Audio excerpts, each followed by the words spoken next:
Alright, so boomers, welcome back to the channel. Today is actually an opening day, but it's hot, humid, forecast for rain. I don't see any deer movement whatsoever.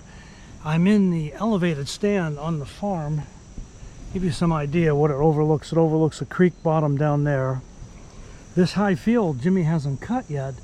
You can see all the deer trails running left and right and crisscrossing this. This is a real hot spot, particularly on a morning and also an evening hunt.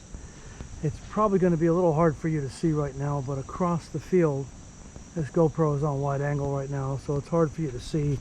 I'll lower it a little bit. Right across, just underneath that branch, across about 50 yards away, 60 yards away, is my ground blind, and we are going to check that before we leave. And anyhow, this is not real high. I'm guessing it's about 10 feet. I climbed up without a safety harness today, but it's a good idea to wear a safety harness every time you leave the ground. This tree is very big. It's an old hickory. I think my friend Andrew Penzie calls these widow makers. Something should ever happen in a big storm, you don't want to be up in this tree, because one of those falls, it will be the widow maker for sure. Anyhow, that's it for now. Let's go check out the ground blind and call it a day. We're up at the farm, Jimmy's farm. A secret place in Connecticut. I can't divulge what it is. I'm following the hunting buddy Pete, and I got this thing running just in case we see any critters. Somebody must be working the farm because the fence was open and unlocked and left open, so I suspect that maybe Jimmy, the owner, is cutting some grass or running some heavy equipment. His hobby is running heavy equipment. You can see that he collects all sorts of heavy equipment, some of which works and some of which doesn't work, but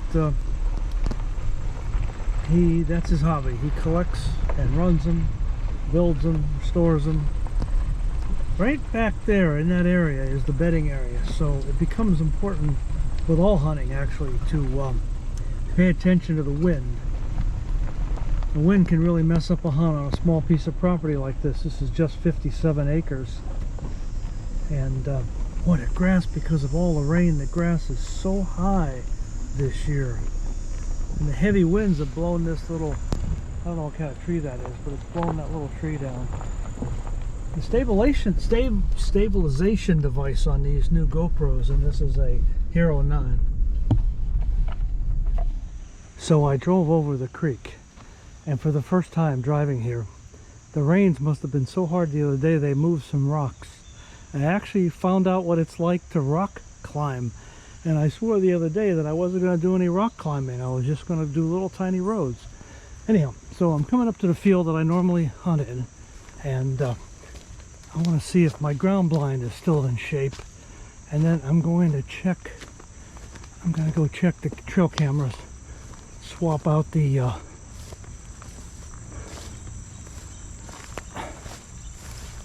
I don't see my ground blind at all. And Jimmy has not cut this field yet. No, the ground blind's standing. How exciting. I thought for sure I was going to have to buy some more.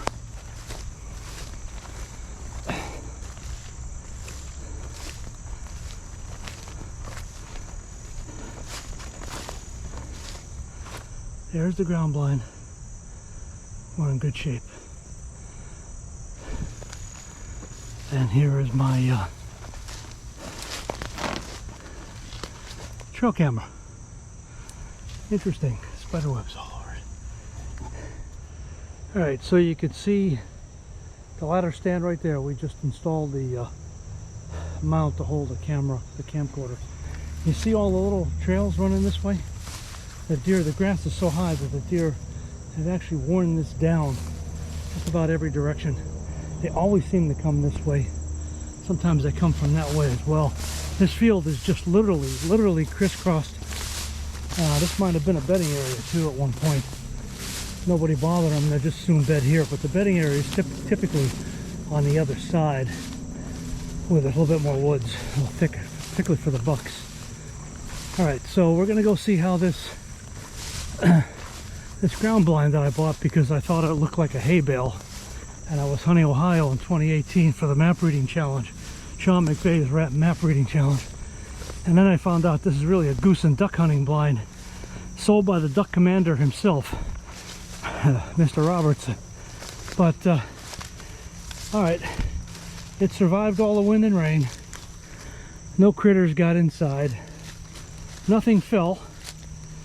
And it's still standing. That's good news, right? This is where I missed a nice small buck last year from slingshot range. I think the arrow went over the top of him. Anyhow, deer do come over here, right in front of that big mound. Last year I had a potential 40-yard shot between here and a big old shagbark hickory right there in the middle. All right, folks, we're gonna come back Sunday morning and we're gonna hunt this hard, all right? Till then, stay tuned.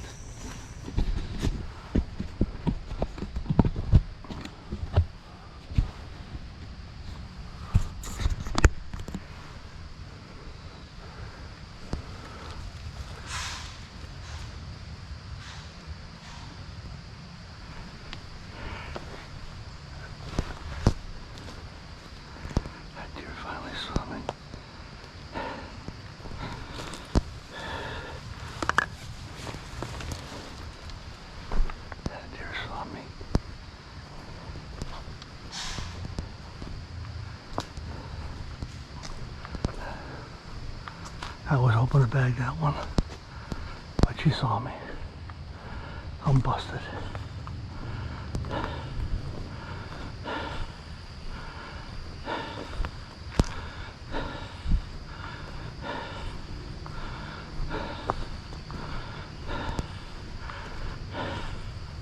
That's what happens when you come in too early, too late. You don't get up early enough. That deer was... All right, I had to go back to the car and get, it's about 11:45. The wind was wrong. The wind was absolutely wrong on my elevated stand. So I went to the ground blind, but the ground blind doesn't have a chair. Very uncomfortable trying to kneel in a ground blind. My GoPro, the micro SD card, was full.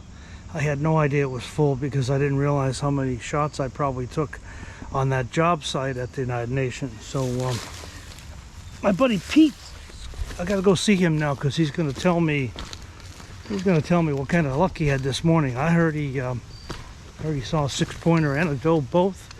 The grass was too high, he didn't get a shot. So I turned his camera around to show you where he is. He's hunting out of the manure spreader. You would think he would have had enough.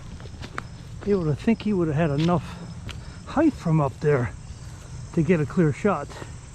The 6-pointer came out over by those trees, right where Pete has his grind blind, cameras and everything. Well, Pete, you had an exciting morning. Oh, you missed one. You missed after you called? Yeah. Off the top over there. Yeah. See where, turn around and look at the hill.